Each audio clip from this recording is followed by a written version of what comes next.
Estamos ao vivo, daqui diretamente da Barra da Tijuca. Bom dia, gente. Muito obrigada por estar com a gente. Eu vou me apresentar muito rápido para quem aí não me conhece, para quem aqui também não me conhece, e depois a Vanessa vai se apresentar. Meu nome é Carol Dias, eu sou escritora, eu sou formada em propaganda e marketing, já estou no 6º livro, graças a Deus, sendo publicado aqui no The Gift Day. E hoje a gente vai falar um pouquinho sobre o Por Favor e o Dona de Mim, que são 2 livros da minha série Lola's Age 17. E aí a gente vai falar um pouquinho sobre eles e principalmente sobre o tema principal dos livros, que é no Por Favor, que é um relacionamento abusivo, e no Dona de Mim, que é uma situação de síndrome do pânico. E aí a Vanessa vai se apresentar. Bom, meu nome é Vanessa, sou professora de espanhol e de língua portuguesa. Trabalho atualmente com ensino médio e vim aqui compartilhar um pouco das minhas experiências em sala de aula, como aluna, como professora, e falar um pouquinho da força de transformação que a leitura tem para tratar de diversos assuntos e a importância que tem para tratar de assuntos como esse. Exatamente. Por Favor, é a história da Tainá. Ela é uma jovem, ela tem 20 e poucos anos. Eu tenho essa dificuldade, gente. A gente estava falando aqui na mesa anterior sobre o escritor que se organiza, né, para escrever. Eu me organizo para escrever, mas a minha mente, ela esquece. Então, toda vez eu tenho que olhar lá quantos anos o meu personagem tem. Assim, eu sempre esqueço. Mas ela tem 20 e poucos anos e ela canta numa banda. E ela esconde de todo mundo esse relacionamento abusivo que ela vive, porque ela não se identifica num relacionamento abusivo. Ela acha que ela vive dando aquelas desculpas, né, Vanessa, de que ele é assim, mas é uma fase, ele tá assim porque ele tá estressado, ele me ama, ele vai melhorar, e etc, etc. Mas ela vive esse tipo de relacionamento. E isso acaba, ela esconde isso da banda dela, ela esconde isso da família dela, ninguém sabe. Até que um dia ela chega num ponto em que não dá mais, em que ela percebe que aquilo dali ia acabar matando, acho que é melhor. Que aquilo ali acabaria sendo algo fatal para ela, né? E é a partir daí que tudo vai mudando na vida dela. E eu adoro a presença da Vanessa aqui, porque eu tentei escrever esse livro de formas que eu pudesse alcançar as pessoas mais jovens. Que a gente vê na literatura hoje em dia, graças a Deus, as pessoas estão falando mais sobre esse tipo de assunto para as mulheres, mas eu queria abordar isso também para os mais jovens, para a gente poder, desde cedo, começar a falar sobre esse tipo de relacionamento, sobre essas situações que a gente enfrenta. E aí a Vanessa, ela lida com adolescentes, né? Pois é. A ideia da representação do amor, do que significa o amor, vem de muito tempo.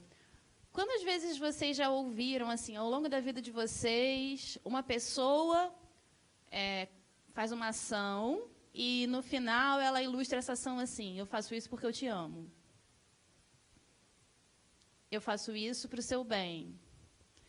E, às vezes, é uma cena de ciúme, às vezes é um tapinha, que a gente ouve lá na infância, lá atrás, quando a gente é pequenininho. Olha, eu te dei esse tapinha aqui, mas é para o seu bem. Isso é exatamente. Sem uma mediação, sem uma conversa, sem uma passagem, a gente cresce sem perceber, a gente acha que é normal apanhar.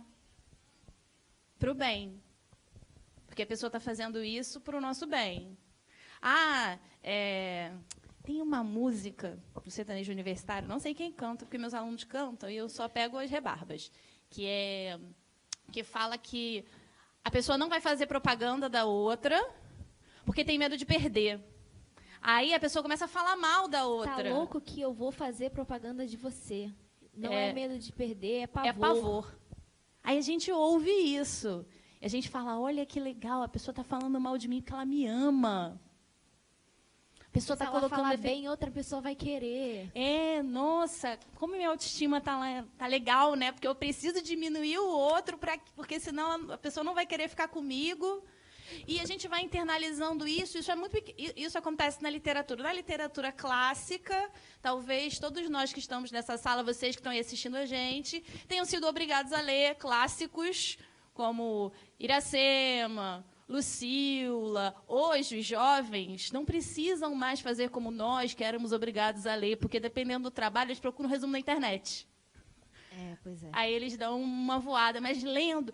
Porque os romances eram pesados, eram chatos, aquelas histórias eram difíceis. Palavras difíceis. E você via todo um relacionamento abusivo. As mulheres do século XIX que liam esses livros, que eles eram feitos para elas liam, e todas as mocinhas tinham amores impossíveis. E esses amores, esses homens eram violentos, esses homens traíam. E essas jovens liam e falavam, a vida é assim mesmo, né? Então é normal trair, é normal apanhar, é normal viver isso. Depois dos romances, a gente teve no século XX o boom das novelas, o sofrimento, Maria do Bairro, Maria Mercedes, todas as Marias. Uma ótima, que também se aplica ao Por Favor. Pelo meu amor, ele vai melhorar. Eu vou consertar ele. Uhum. Né? Quantas e quantas vezes você lendo o romance da Carol, você fala assim, não, mas eu acho que ele vai melhorar por ela. Está vendo que ela está suportando tudo. Mas não.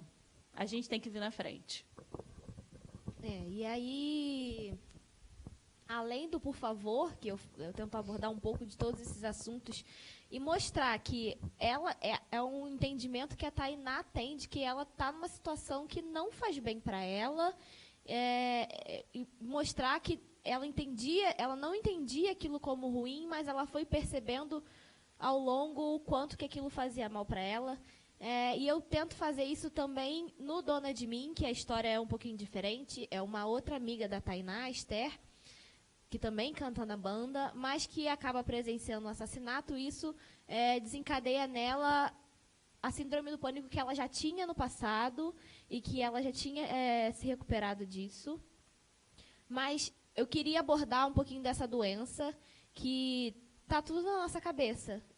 E quando está na nossa cabeça, muitas pessoas não entendem as doenças mentais e não aceitam, acham que isso aí é bobeira, é frescura, isso aí é só você levantar dessa cama que você vai ficar bem, né? As doenças mentais são coisas que as pessoas hoje em dia elas não compreendem. É só coisa da sua cabeça. Sim. Sim, é realmente coisa da minha cabeça e eu preciso de ajuda para tratar essa coisa da minha cabeça. Não está na minha cabeça e se eu der um estalo melhora, né? Com certeza. Mais uma vez, é o impacto do que a gente chama de imaginário coletivo, né? Que é composto pelas músicas que a gente consome, pelos livros que a gente lê, pelas novelas que a gente assiste. Por isso que, dentro do popular, os temas polêmicos nas novelas são importantes, porque, às vezes, é aquela sobremesa que a família popular brasileira tem de vamos comentar sobre isso? Como que a gente vai comentar? Eu espero que a gente chegue muito próximo no momento em que a gente consiga fazer rodas de leitura em família, né? A gente pegue o livro, leia e fala, não, vamos discutir agora sobre esse capítulo? Caramba, que interessante, né? Será que isso acontece aqui? E, às vezes, em sala, com a leitura, alguns alunos se descobrem em situações familiares. Nossa, isso está acontecendo lá em casa. Eu não sabia. A minha mãe passa por isso, a minha tia passa por isso, aquele namorado da minha prima é assim com ela. A questão da síndrome do pânico, esse ano especialmente a gente estava discutindo isso. Eu estou com a 2ª série do ensino médio e eu tenho um grupo, eu dou aula no internato, que fica aqui pertinho, Jacarepaguá. Internatos existem, gente. Sim, eles são felizes lá. Eu não falo assim, nossa, deve ser muito chato, deve ser um horror. Morar na escola. Eles são felizes, eles gostam de morar na escola. Eles falam que é Hogwarts. Para ir o mais próximo de Hogwarts que eles têm. E esse grupo, essa juventude, é muito intensa. Tudo tem que dar super certo. Tem que dar certo de primeira. Tem que ser 100% de aproveitamento. Tem que ser estrela. Tem que ser genial. E a vida vem cobrando da gente que é adulto também, né? Cada vez mais isso. Eu não posso ter medo de nada. Eu não posso ter limitações. Eu preciso acertar. Eu preciso passar no vestibular de primeira. E isso aumenta a ansiedade e você não pode dizer, né, como A Esther esconde tanto tempo, né, das amigas, se coloca numa capa. Eu vou vestir uma capa de que está tudo bem, porque eu não quero, numa vida tão cheia, eu não quero incomodar ninguém com os meus problemas. Quantas vezes a gente não se perguntou isso? A gente não se colocou assim, eu estou muito mal, mas para que eu vou falar para alguém? Para essa pessoa ficar mal junto comigo? Então é melhor ficar mal só eu sozinha mesmo, e eu resolvo. As pessoas já têm tantos problemas, por que eu vou encher elas com os meus problemas também? Tem E que falar ser não vai forte resolver pelo- nada. Falar não vai resolver. Vai, porque a gente coloca para fora. E se a gente fala, eu vou ao psicólogo, ou então, mais pesado ainda, né, para os preconceitos que a gente tem na nossa sociedade arraigados, né? Eu vou ao psiquiatra. Então a pessoa já te olha de lado. Como médico de maluco. Exatamente. Né? O transtorno mental está aí. Eu acho que é difícil encontrar alguém que não tenha algum desequilíbrio mental, algum desacordo. Alguém que esteja completamente bem na sua autoestima e na sua mente. Tendo em vista a sociedade na qual a gente vive. A gente está 100% o direto, tudo vai dar certo. Você termina uma coisa, começa a outra, tem uma rotina e outra rotina, e você tem que estar sempre bem. Você tem que fazer, quando está na escola, você faz a prova para entrar numa boa escola no ensino médio, e aí do ensino médio você se prepara, não é mais o último ano do ensino médio. Os adolescentes já estão fazendo 3 anos de pré-vestibular para entrar no vestibular, e tem que ter uma decisão de que o que vai fazer pelo resto da vida, e aí você entra na faculdade, e tem muita gente que não pode mudar de ideia. Exatamente. Você entra na faculdade, você faz uma faculdade que você não gosta, e agora? Vou ter que fazer tudo de novo e vou desistir da minha vida que já está toda traçada para mim, né? E aí termina a faculdade, você não arruma emprego na sua área. Eu sou uma falha como ser humano porque eu não consigo trabalhar naquilo que eu me formei. Então é uma pressão que vai, e aí você encontra alguém, 1 mês de namoro, você tem que casar já tá todo mundo te perguntando. Ou então quando você não encontra, cadê a namoradinha, né? Os namoradinhos. O tempo inteiro você está sendo pressionado em todos os aspectos, tanto na sua vida pessoal, como profissional, como em tudo. Você tá Quando sendo eu casei, pressionado. rolou uma cara de alívio geral da minha família na igreja. Eu conseguia Não vai perceber. ficar pra titia. Porque eles já tinham perdido a esperança já. Eles já não acreditavam mais. Aí eu entrei, meus tios, minhas tias Todo olhavam mundo e falavam chorando. assim, ela casou mesmo, olha só. Ninguém esperava. Eu falei, tá vendo? Fiquei fazendo surpresa para vocês. Porque precisava cumprir. Como assim? Já estava chegando nos 30 e não casa. E o filho? E quando é que vem o filho? E já estão. Minha filha vai fazer 1 ano esse mês. Já estão perguntando, e o próximo? Isso. E o próximo filho? Quando é que você vem? Você vai dar um irmãozinho para ela, né? Eu já criei uma resposta. Então, logo eu ganho, mesmo que eu ganho pela metade do tempo trabalhado, terei outro filho. Você tem um emprego para me oferecer? Não, né? Então, deixa como tá. Essa é a minha resposta. Não, e aí, às vezes, muitas mulheres que passam por essas situações de relacionamentos abusivos ficam naquele relacionamento também por causa dessa pressão. Porque, e aí eu vou largar e não vou encontrar mais ninguém, vou permanecer aqui. Quem vai me querer? Quem vai me querer? Exatamente, não sou feliz, mas tenho marido. Tô repetindo pro pessoal da live ouvir, tá? Mas exatamente isso, e se eu largar essa vida que eu já tenho, que tá estruturada, eu tenho filho para criar, e agora, o que eu faço, né? Então, são várias coisas que prendem a gente, muitas vezes, a não falar, a permanecer na situação que a gente tá, por medo da mudança, por medo do que as outras pessoas vão pensar, e por aí vai. No caso das meninas, das lolas, né? Elas são jovens e elas têm um sonho dourado. Elas foram as escolhidas em um concurso. Elas formam uma banda. Então, elas são exemplo para muita meninas. Gente. Qual o impacto que se tem se uma delas fraqueja? E a gente vê... Nossa, meu spoiler, hein? Você me prometeu. A gente vai vendo quando... Tem um macro das lolas, aí quando a Carol vai focando na vida de cada uma, você vai aumentando a identificação dessas meninas, dessas leitoras, com cada uma dessas histórias, e você começa a falar assim, nossa, ter problemas é algo que faz parte da humanidade, é normal. Quem está vivendo o sonho de realizar o sonho de cantar numa banda, fazer turnê pelo mundo inteiro, tem as suas dificuldades, as suas limitações, passa por problemas, né? Então, eu aqui, na minha pequenez, também posso passar por isso. Posso entender que tá difícil para todo mundo. Porque você acha que se você é artista, você tem dinheiro. A sociedade te baseia assim, se você tem dinheiro, como é que você não é feliz? Se você pode comprar tudo que você quiser. Até amigo hoje você pode alugar. Você aluga os amigos para uma festa, você consegue alugar companhia para poder ir para um lugar. Por que você não é feliz? Por que esse dinheiro não é suficiente? Como assim? Aí tem isso também. Como assim a Tainá, esclarecida, uma artista que tem contato com tanta gente, não consegue identificar que está no relacionamento abusivo? Mas isso é óbvio quando a gente não tem sentimento envolvido, né? É óbvio quando a gente está de fora olhando a situação, né? E aí é isso. Em cada um dos livros eu quero abordar algum tema desses. Se Deus quiser, serão 10 histórias curtinhas, que se formam 5 livros, que podem ser lidos independentemente, porque, né, é muito difícil, como eu estava falando antes, acompanhar uma série muito grande. E aí eu queria que as pessoas, por mais que elas tivessem esse macro da banda por completo, elas têm as situações individuais que elas podem ler os livros separadamente. E aí, o spoiler da Vanessa vem agora, porque todos os temas já estão meio que decididos, né? Dos meninos, são 5 livros das meninas e 5 dos meninos. Dos meninos eu vou falar um pouquinho sobre masculinidade tóxica, e abordar isso em diferentes situações. Um dos personagens, ele tem uma deficiência na fala e ele, apesar de ser cantor, ele esconde isso de todo mundo. Só os membros da banda sabem disso, mas o público não sabe. Um é super... o lado masculino dele é super... como é que eu posso falar disso? Ele é super exposto pela mídia. O pessoal explora esse lado dele, dele ser o fortão, o bonitão da banda. O macho alfa, isso é super explorado dentro da banda. Eles têm um contrato onde eles não podem namorar, porque eles têm que ser aquela imagem de homem disponível para todas as fãs. Então, eu quero abordar um pouco disso no livro dos meninos. Mas o livro das meninas, que está mais próximo, o próximo. Eu vou falar um pouquinho da história da Bianca.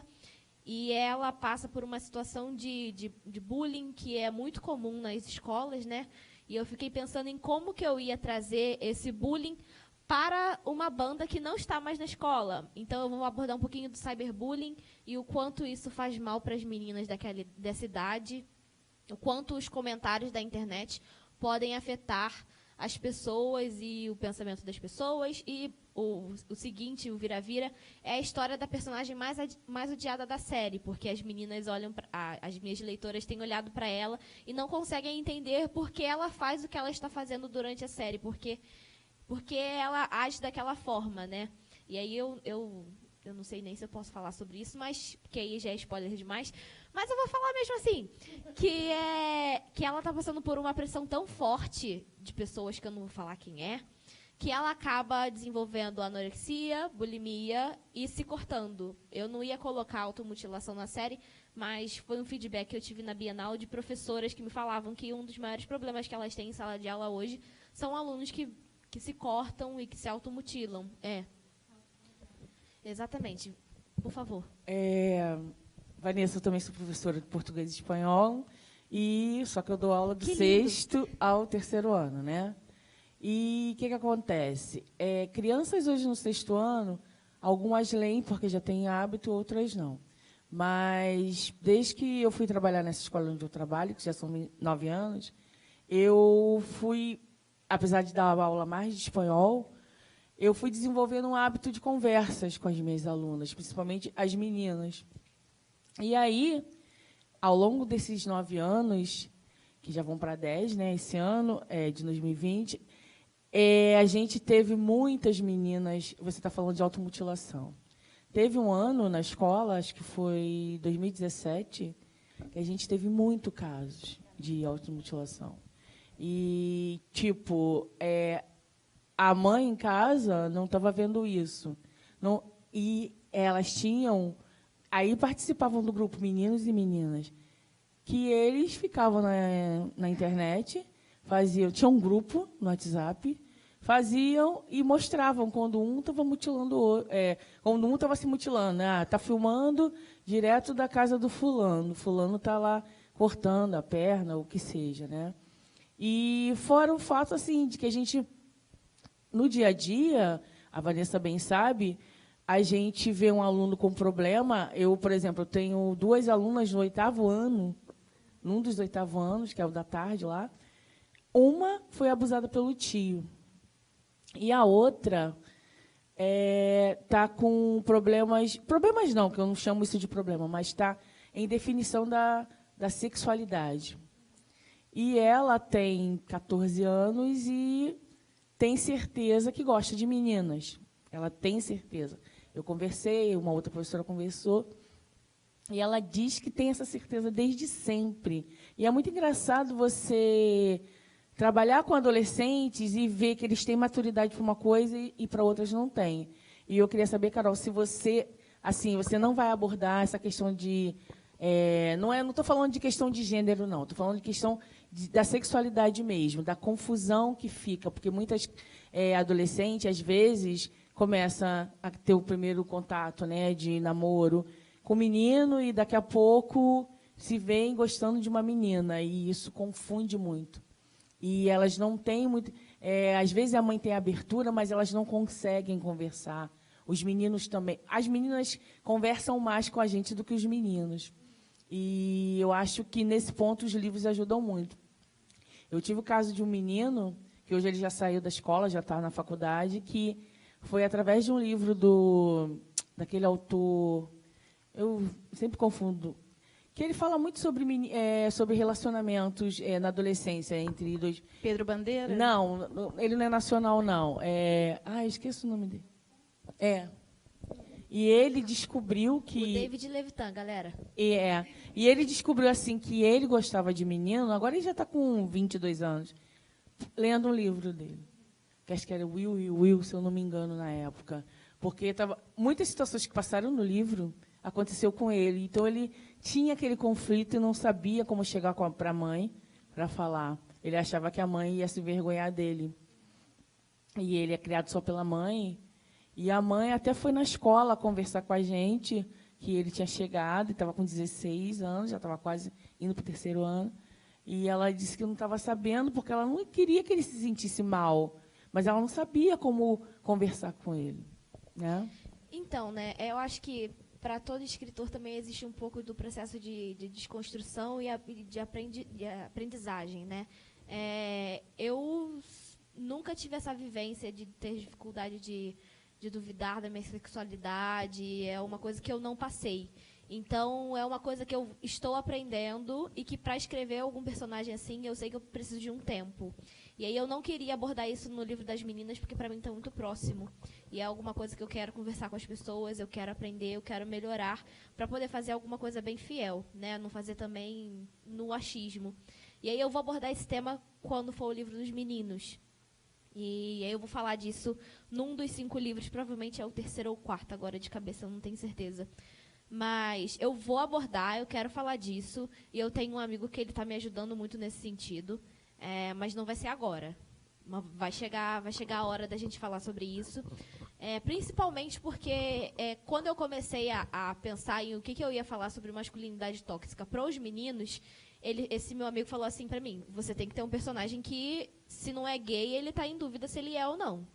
Porque não tem como você falar dos efeitos do machismo para os meninos sem falar do que dessa coisa de você é viadinho, você é gay, entendeu? É um assunto que eu preciso abordar com os meninos. E eu vou chegar lá, tenho fé. Eu acho que a Carol, na série, no Lolas e o Age 17, ela já está fazendo esse caminho que atravessa o gênero. Né? Porque quando começam as questões de gênero, quando eu engravidei, meu marido e eu não quisemos saber o sexo da criança. A gente soube quando nasceu. E, desde então, durante todas as 41 semanas de vida da minha filha, as pessoas ficavam completamente transtornadas em estabelecer conversa comigo. Eu ia a uma loja comprar, eu lembro que foi uma loja, eu falei assim: você tem touca de malha? É menino ou menina? Não, touca de malha, Lisa. Touca de malha que eu quero.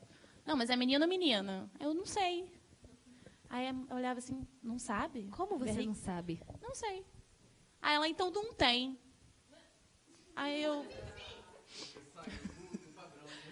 Não tem. Mas como é que você faz o quarto? Com um berço, colchão, trocador. Assim que eu faço o quarto. Com tudo que deveria ter. Aí, mas como é que você faz roupa? A roupa, fralda, body, assim que você ponha. Mas sem saber se é menino ou menina. Sem saber se é menino ou menina. E as questões de gênero e atenção começa, o que eu acompanho agora com a minha filha. Ela é menina, então ela precisa ter um brinco. Porque se ela não tiver um brinco, ela não é uma menina. Mas ela não tem orelha furada. Ninguém me pergunta se eu estiver com um menino por que ele não tem orelha furada, porque também é muito comum nos rituais indígenas, né? Tanto homens quanto mulheres indígenas. Por que ela precisa do brinco? Eu falei, olha, não é uma questão de saúde. Então, tão logo ela queira colocar um, colocaremos juntas. Posso até fazer mais um. Eu acho até engraçado que as pessoas falam assim, mas depois de grande dói. Tá. Ela não verbaliza. Não. Ok. Ouvi isso. Não, é porque agora ela não vai sentir. Eu falei, não, ela vai sentir sim. É porque ela não vai saber te dizer. Microfone, Bia.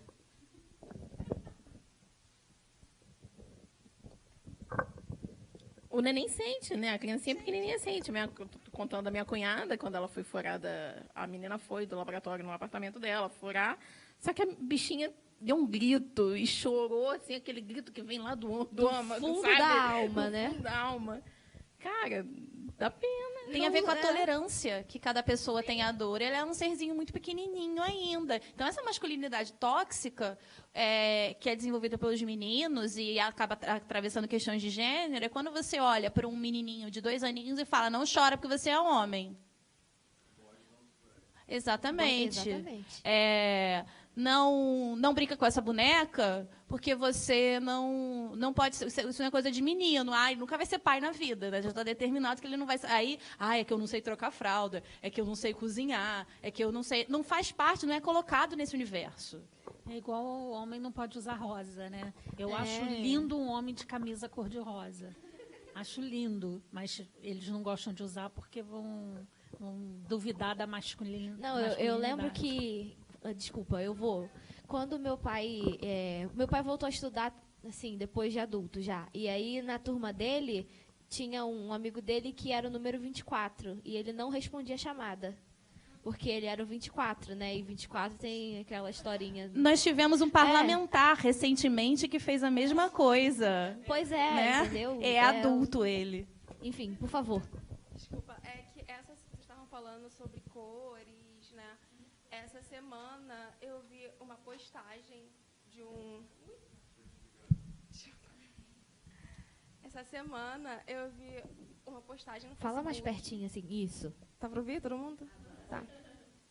Uma postagem no Face em um grupo de evangélico, né?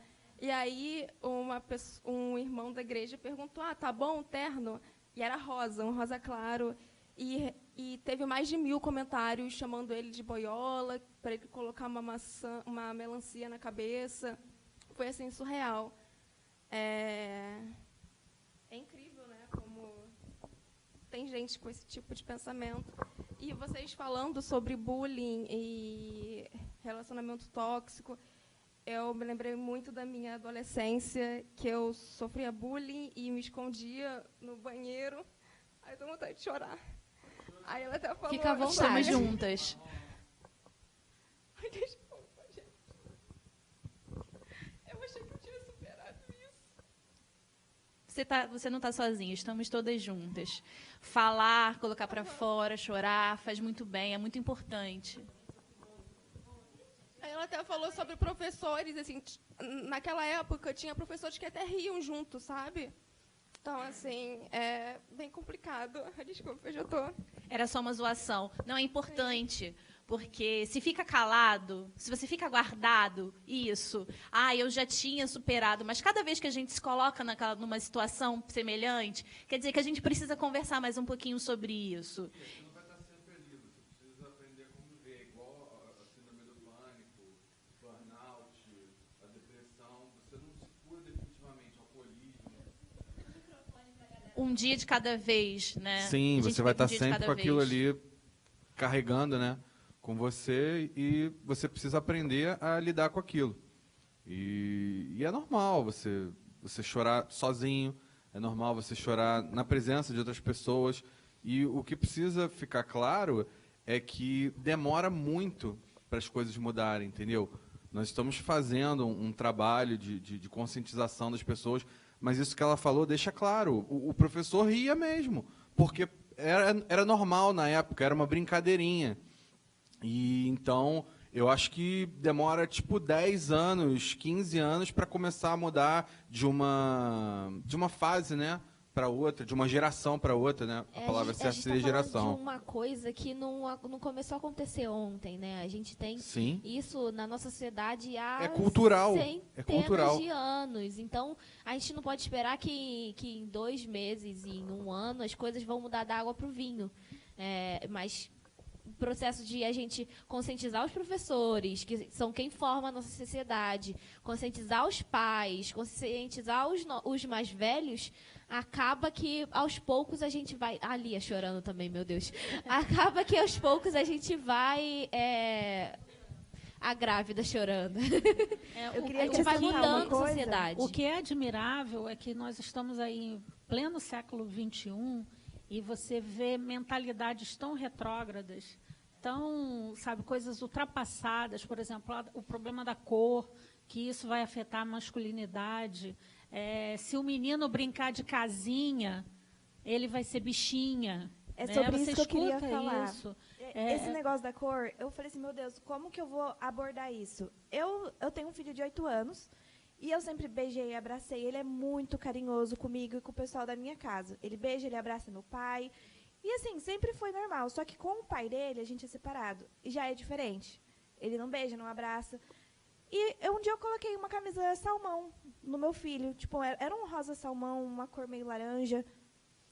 E o pai dele foi buscar ele lá em casa e zoou ele por causa dessa camisa. A minha vontade foi de socar a cara do pai dele, mas infelizmente eu não posso fazer esse tipo de coisa na frente do meu Mas filho. a minha né? vontade era ir junto com você socar ele.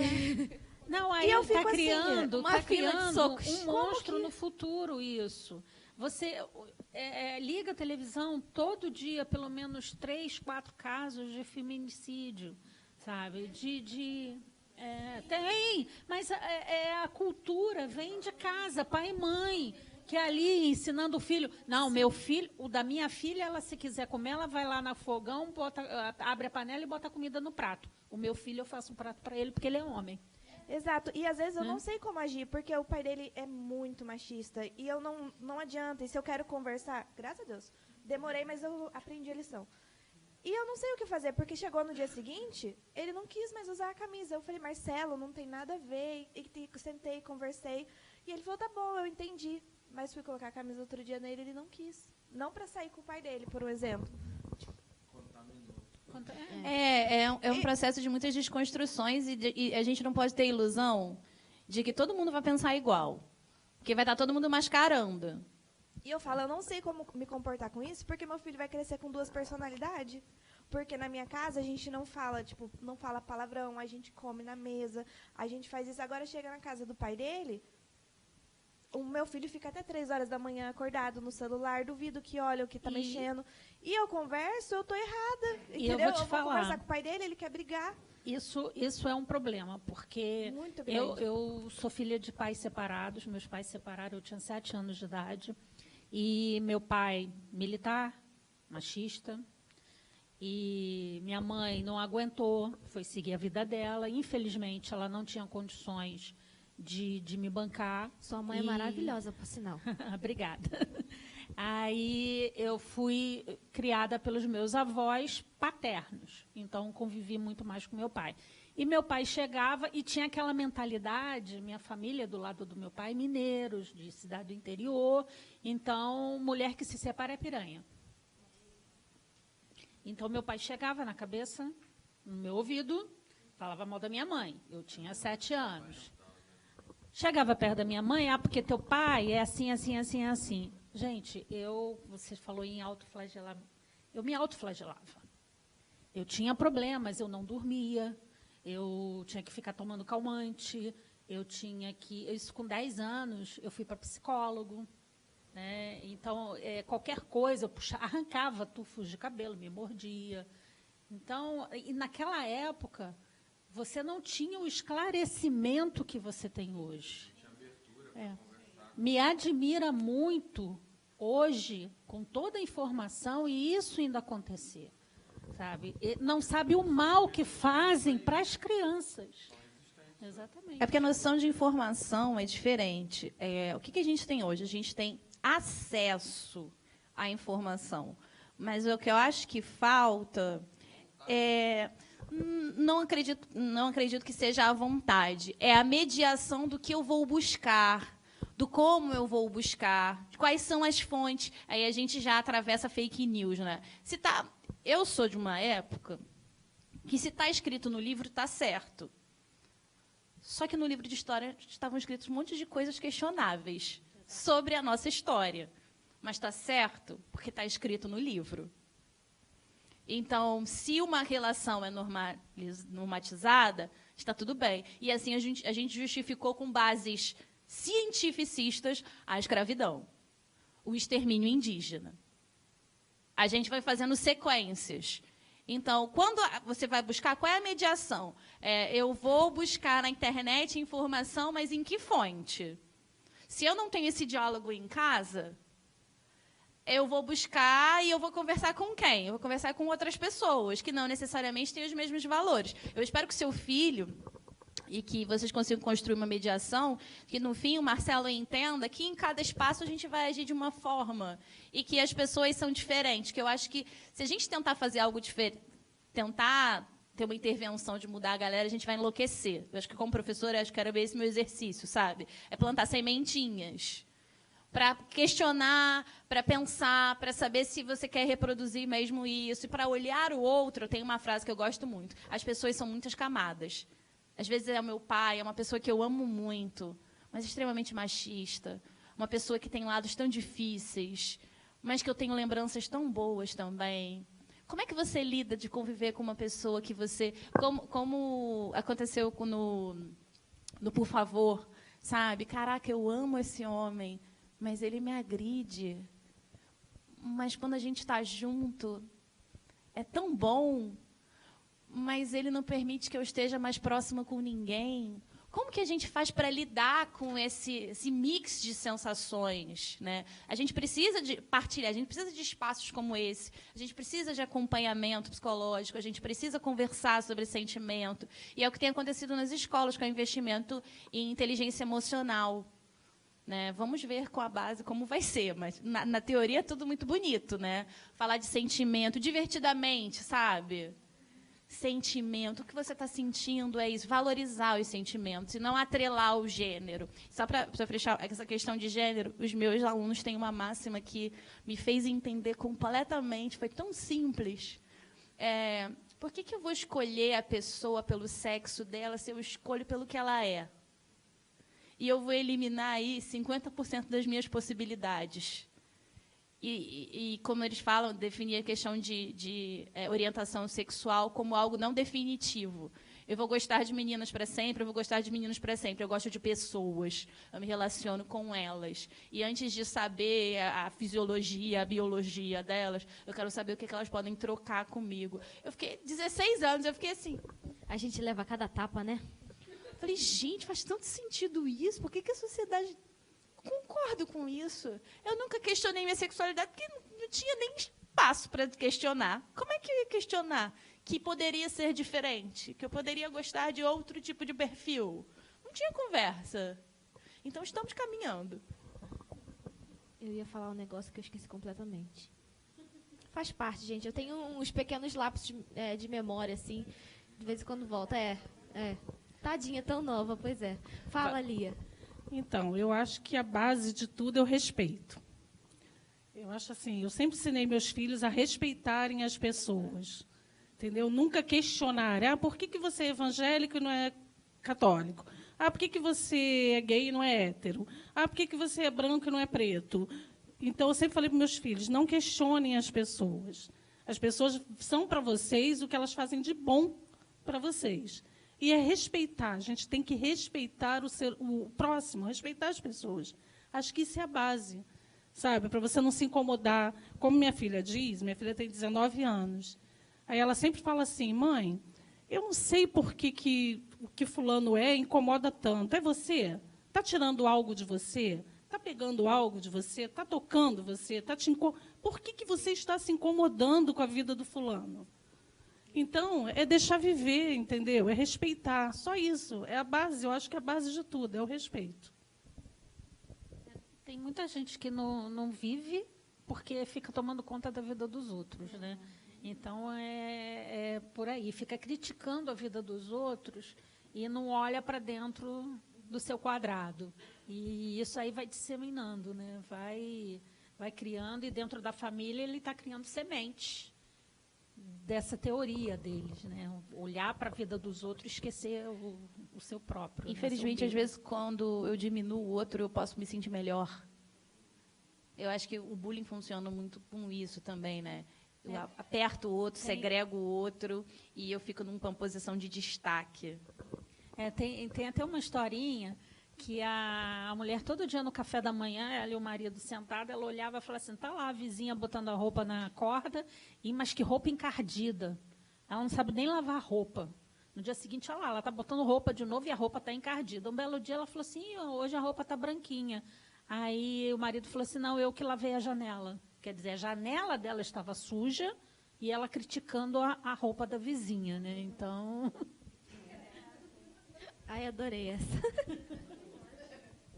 Não, mas o que eu ia falar aquela hora, lembrei, viu? O lápis de memória passa. Era que... na minha época de escola, a gente era, como a Vanessa tinha dito antes, a gente era obrigado a ler os clássicos e nem sempre a gente queria ler, porque não era nada que refletisse aquilo que a gente estava vivendo. Tinha mediação, né? Não conquistavam a gente para ler. Não tinha essa questão do professor trazer para a gente aquela questão de que, olha, e fazer um paralelo com o que a gente está vivendo.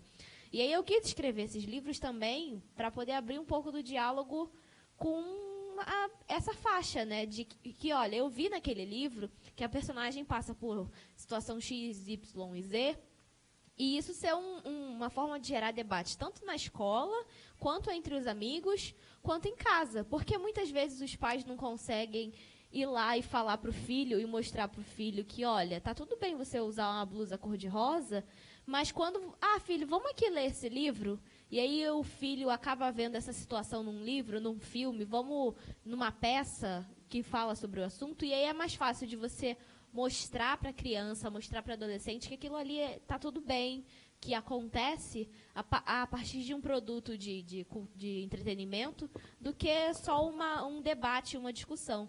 E aí, dos motivos de eu começar a escrever essa série era para isso, justamente a gente conseguir abrir esses debates e conversar com as pessoas sobre assuntos que não se falam.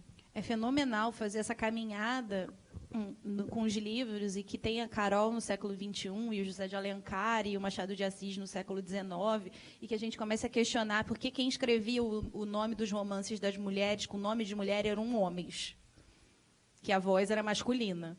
Quando você vai para a Idade Média e você tem esse conteúdo são as cantigas, chatíssimo para os... Se você vai analisar o texto frio, são cantigas de amor, cantigas de amigo e cantiga de escárnio. Aí a cantiga de amor, cantiga de amigo, teoricamente, é a voz da mulher chorando a ausência do amigo.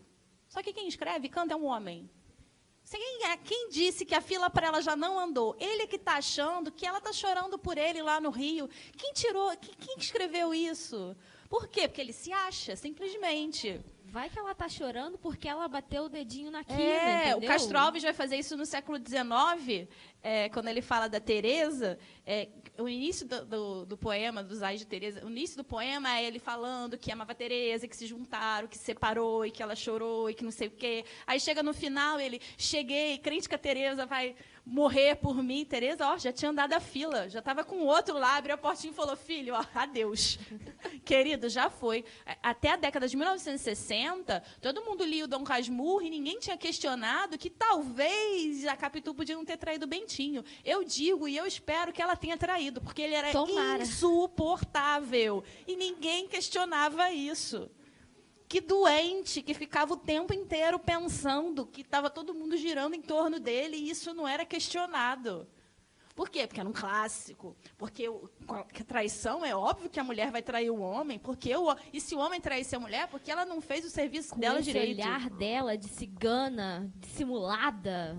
Gente trouxa, cai no narrador, cai na ideia do narrador. Você lê e você fala, nossa, que leviana.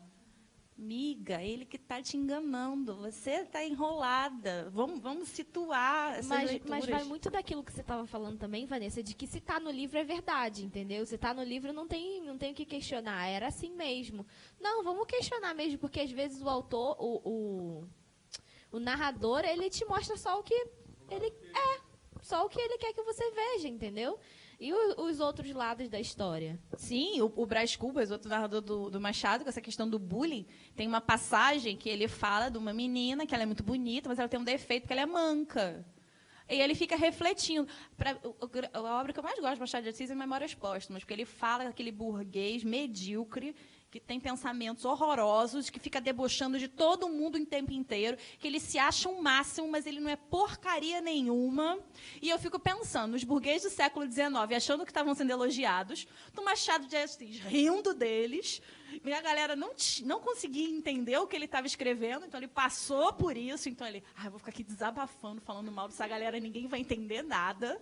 E hoje a gente consegue fazer essa leitura e ele tem uma passagem só falando, porque ela é bonita se ela é manca, porque manca se bonita, né? Não, ela não pode ter nenhum defeito, ela não pode ter nada de acordo com um padrão que alguém colocou. Recentemente humanizaram a Barbie, as medidas da Barbie. Né? Se ela fosse um ser humano de verdade, como ela seria? Ela teria problemas estruturais e não conseguiria andar sozinha. Mas é esse o padrão que a gente vai reproduzindo. A gente precisa ser como a Barbie, ainda no século XXI. Queridos, vocês têm mais algum comentário? Porque nosso horário aqui já está batendo também. Não? Muito obrigada pela presença de vocês. Vocês foram perfeitos sem defeitos.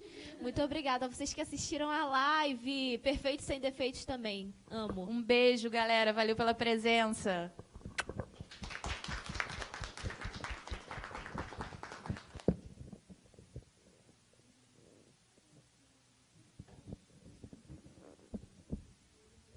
Só um comentário aí para quem ainda está assistindo. Fica aí porque vai ter mais, tá? A gente vai fazer uma pausa, mas a galera já volta na próxima mesa.